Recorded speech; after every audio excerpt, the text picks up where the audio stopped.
श्री झूलेलाल सतनाम साखी।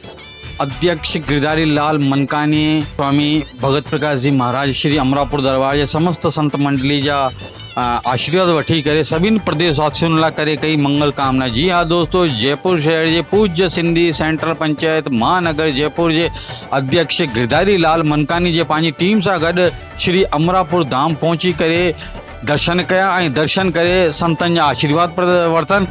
उन पश्चात सॼे ही प्रदेशवासियों लाइ करे समस्त सिंधी समाज जी पंचायतुनि लाइ करे ऐं समस्त सिंधी समाज हिंदू समाज लाइ करे मंगल कामना कई ऐं चईंदा आहिनि कि ॾियारी जो महापर्व ॾाढो वॾो महापर्व थींदो आहे ऐं हिन अंदरि हिकु न बीतू कई त्योहार ईंदा आहिनि, जीअं धनतेरस ऐं नंढी ॾियारी, वॾी ॾियारी, गोवर्धन पूजा ऐं भैया दूज इत्यादि।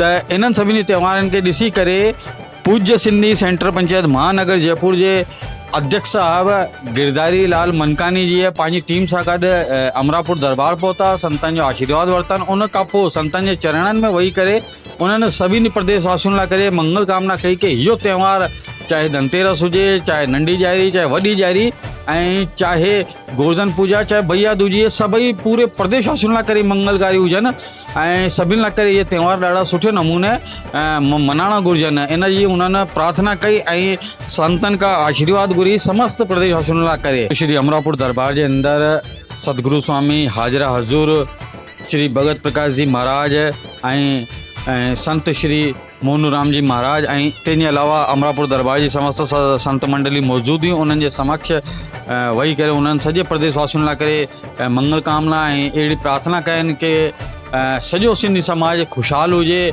स्वस्थ हुजे ऐं मस्तु हुजे ऐं सभिनी जा धंधा सवले नमूने हलनि। दोस्तों, इहो ॾियारी जो महापर्व प्रारंभ थी चुका है। इन ही कड़ी के अंदर अॼु अध्यक्ष गिरधारी मनकानी अमरापुर दरबार के अंदर पंहिंजी हाजिरी लगाई ऐं सभिनी प्रदेशवासियों लाइ करे सुठी प्रार्थना घुरी आहे। ऐं तंहिंजे अलावा अध्यक्ष गिरधारी लाल मनकानी जी इहो संदेश भी ॾिनो अथनि कि ॾियारी जो महापर्व तव्हां सभिनी लाइ करे जाम सुठो हुजे। अध्यक्ष गिरधारी लाल मनकानी जी श्री अमरापुर धाम मां सभिनी प्रदेशवासियों लाइ करे, समस्त सिंधी समाज लाइ करे, समस्त पूज्य सिंधी पंचायतुनि लाइ करे ऐं समस्त सिंधी जेकी संस्थाऊं हलंदियूं आहिनि न उन्हनि लाइ करे हृदय सां सभिनि खे यानी शुभकामनाऊं ॾिनियूं पंहिंजी टीम सां गॾु ऐं सभिनि खे चई कि इहे त्योहार हिंदू सनातन जा आहिनि, हिननि खे जोरो शोरो सां गॾु मनाइणो घुरिजे, ख़ुशियूं मनाइणियूं घुरिजनि ऐं जेका कमज़ोर वर्ग जा माण्हू आहिनि उन्हनि खे बि गॾु खणी करे हलिजे।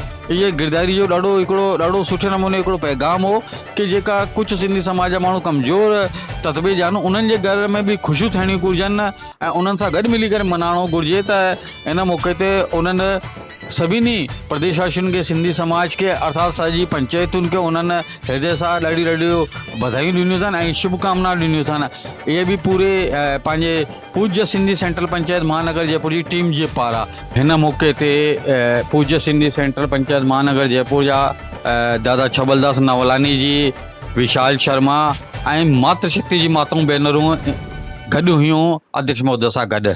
जय श्री झूलेलाल, सतनाम साखी।